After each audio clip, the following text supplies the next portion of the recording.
Kwa hiyo mwalimu, samahani, hapo ukiita jina lolote mtu asimame. Nikitaja jina tu asimame yeyote ndio. Sawa bwana, tutakusupport bwana. Si wengine tumezaliwa kuinua wengine.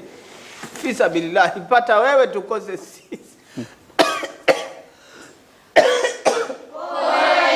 Asante. Nafanya hivyo kwa sababu kubwa moja tu.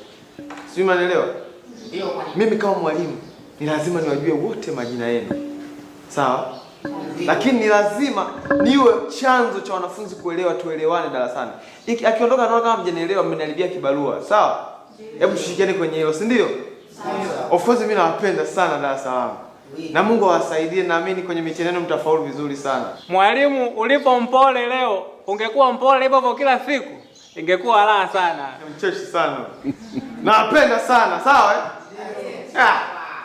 Steveni, mwenzako yuko wapi? Wewe nani yule wa nani yule, sikio nani, sikio nani, wa nani? Yupo. Ataenda wapi? Ana kazi.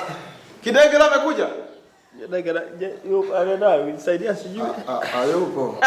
Mjinga sana wewe. Asante. Na Bambo amekuja leo Bambo? Nipo. Nisiketi nipo.